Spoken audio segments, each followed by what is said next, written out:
Anyway, but at the same time, that all these things sparked my interest.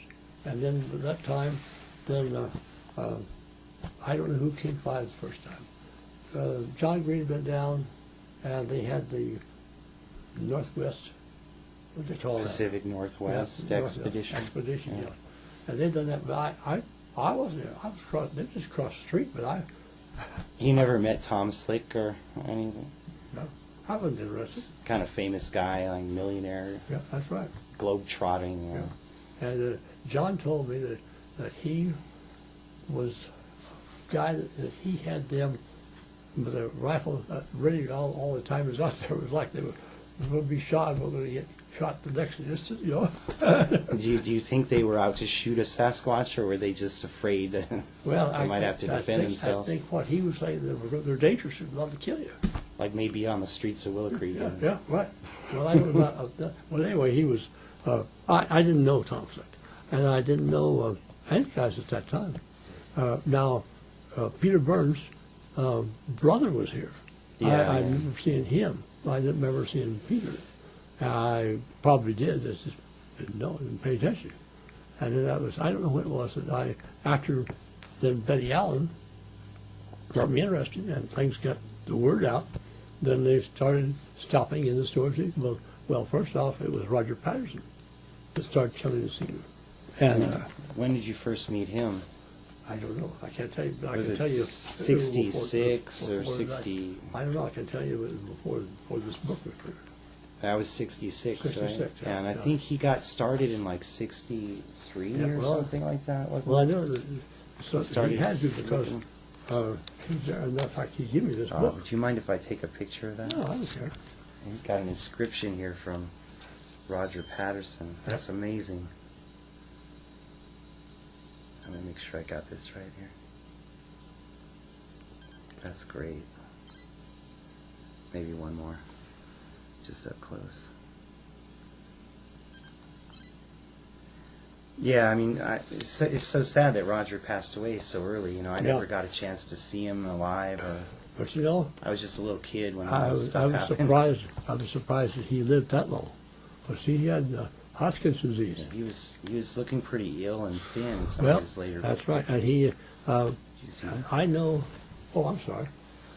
I know a little bit about Hodgkin's disease. Francis' grandmother had it. Terrible, terrible death. It's a form of cancer, right? Yeah. But it's debilitating.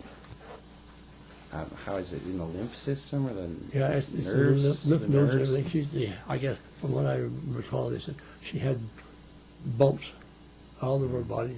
Well, Roger was such a strong guy, you know, I know. like known for his physical performance in rodeo and Oh, yeah, acrobatics, yeah. and he really lasted a long time. Like he was ill before the movie even was shot. Well, you know what he did, what they tell me. I mean, he told me that he was. I didn't expect ever to see him again, and because of knowing what happened to Francis' grandmother. Yeah. But then he did. John Green told me that he had this chemo, and he thought he'd die. He almost did die from the chemo, but it brought him through it. And then after that, he got the film after that. And he was a health nut too, apparently, like drinking lots I of didn't know juice and nuts and berries and stuff. That makes you. He wanted to cure himself. Yeah. But I mean, he was a really determined guy, and everyone likes to think of him as either a hero or a hoaxer. You know, what was your feeling about Roger when meeting him, like as far as his character and his honesty and sense of humor or whatever you might be able to say about him? I never seen a bad side of him at all. I wouldn't say that he wouldn't have been a guy that might have a good time with a joke sometime. Most of us would. Yeah. But but serious ones like that, I said no. I don't think he would have, from what I've seen. And he was serious about finding Bigfoot too. He wasn't out to do something fake. He really believed in it. That's right.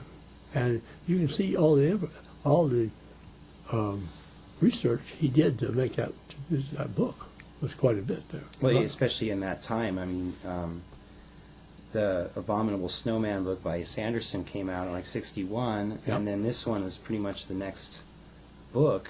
Yeah. I was still calling it the Abominable Snowman, not Bigfoot. Yeah, oh yeah. Even though, I mean, Bigfoot happened like 1958, was then that word got out from here. But anyway, it was a, no, I never had any reason to think that Roger wasn't up and above board. You know, Yeah. that doesn't mean I know it all either, you know. But you had conversations with him. He apparently came in and talked to you a lot Many about times. Bigfoot. And Many times. he was down here how many times, like before the film? Do you remember? I couldn't tell you how many. But several. There were several, right? I think there are at least 3 that I've read about that he was down here. And Bob Gimlin too. I don't. Did you meet him? I don't even remember seeing Bob before the film. Now I don't say I didn't. I don't remember. Had you met Roger or Bob in town that October before the night they came in with the film? Had they stopped in previously on that trip? No. See what I think they did. I called, and they didn't. I didn't see them until after. Now the reason being, they came from the north. They came down 96 From Wairika. from I-5 down to Wairika and down 96 down there. So they didn't have any reason to come out here, and so I didn't see them until afterwards. But you are the guy who called. I mean, after the Blue Creek Mountain tracks, and John Green had talked to you, right? And had left, That's right. gone back to Canada. That would have been like late August and early September, according to John Green's book. Yeah, I think so. It was Yeah. still summer. I know that it was. And but Then it was- then after that you called the Yeah. Patterson Well, house. he'd asked me to call, and I didn't know what John and Rogers, what they might have been in each other's throats or something else. I didn't want to call Yeah. on and top of them. So I waited till John left. Then I called Roger, and Roger said, "Well," I told him what happened. I said, "They've probably left the area by now." And he says, "Well, I think I'll come down anyway. I've been wanting to come down. I think I'll come down anyway." So then he came down. Now, I understand that, and I didn't know this, that Gimlin had to make arrangements. He had to, because he was working. He couldn't just take off and go. So he had to make arrangements before he could go. So that delayed that coming down a little bit. And so that's one of the reasons that they was in October when they finally got the film. Yeah, apparently he said he would have an on and off job, like he'd work 2 weeks and then have like 2 weeks off, Yeah. sort of thing. So he had to get somebody else to cover for him or something. Yeah. I don't know. And so definitely you called, and it was in September by then, and they came down probably a few weeks later. Well, I don't know exactly when they came down, but You didn't know. They didn't call you when they came in. No. But they definitely called you on October 20th after the film. When you called, if you remember, when you called, did you talk to Patricia Patterson at first, or was it Roger at home? I mean, I'm sure you've probably heard this question before, but yeah, you don't remember? I don't remember. I think that's one of the ones that Bill Miller asked you from our questions list. No, I just don't remember. I couldn't say. I'd like to say he answered the phone, but I just can't be sure of that. Because there's that issue, like, people want to prove that Patterson was there at the same time as these guys and that he participated in the massacre. I know. Well, And- like I say, they're trying to, for whatever reason, I don't know why they're trying to do this. Well, it's accusing them of murder, isn't it? Because they're the very same people who believe Bigfoot is human. Well, no. MK and Dave Paulides, they're both human believers. Yeah, Paulides, but I still, just because what Paulides has seen and heard and down the river, that's where they get the idea. But that doesn't necessarily mean it is. But besides that, no one knew that before either. At the time, they didn't know what Paulides knows now. So if they killed one, it wasn't necessarily because of a premeditated, in other words. It wasn't A self-defense thing. That's right. Yeah. So Like MK likes to say it's not a massacre, it was more like a self-defense. But then in June this last summer, he told me that they were hired by a logging company to go and kill the Sasquatches because they were getting in the way. Oh, boy. So this story has changed on several occasions, it kind of slowly evolving. And now it's just gotten out of hand. The GCBRO guys have a video that MK took of you, and they're presenting little clips of it, like where Al Hodgson proves that this dog was an attack dog and vicious. Well, the only thing, and because they have a quote. I didn't prove it, but where he got that, we met the plane up there. I took my station wagon up, and we met the plane. Our oldest son, Mike, was Mike, with us. Yeah. And so he and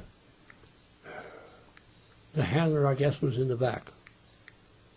I was in the back seat, and then maybe there's three of them back there.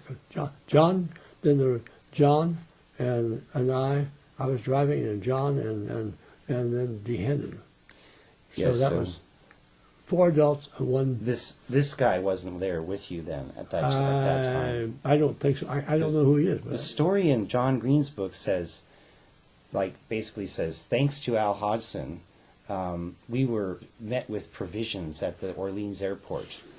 And then he doesn't really say whether you actually came out or not. Well, John doesn't remember it that way. He doesn't remember that he said that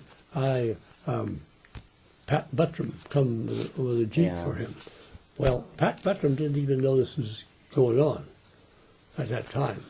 My brother, Pat Buttram was a school teacher. And my brother was a school teacher, and they knew each other. They were friends. Anyway, apparently, what happened was then Buttram and my brother's passed away, so I can't go back to him. Yeah. They, and I don't know about Buttram, he was up in Canada somewhere, whether he still is or not. But anyway, they apparently went up the next day, and they had a Jeep, and Buttram probably went back with Jack. He left the Jeep for John. And so that's where I come to the Jeep. But I took them up there. In fact, I talked to them. Would that be their Jeep right there? That red one? I don't remember. I have no idea. But I talked to my son the other night, and I said, "But Mike, tell me, do you remember the incident of us going up there to Orleans and picking them up and taking them up there?" He says, "The only thing I do remember," he says, "that's been a long time ago." He says, "I remember us going up to the airport because that was such an uphill airport. You had to land uphill." And they used to kid about it because they kidded about flying into Orleans. You had to fly around you landed straight up on the airport. But taking off, you had to fly around the barn. You had to go the circle around the barn. Kind of a narrow approach, wasn't it? Yeah. And it was a bad. Anyway, like he was impressed with how steep it was, so he remembered that. And that's about all he remembered. And I said, "Well, I'm not giving out your name." Well, he has kind of a sensitive job. He's in the software industry, and he doesn't always pay to be Bigfoot associated. something like that. Yeah. So he's and I said, "Well, I do not give your phone number out. I tell him whatever information I can, but I will not give your phone number out." I wanted to be sure he knew that I wouldn't do it. Well, I don't think he would anyway. So basically, you went back to Willow Creek after that. You didn't go up to Blue Creek Mountain and look at the tracks that time? But I had a store to run, and I went back down, and that night I guess Francis closed the store probably.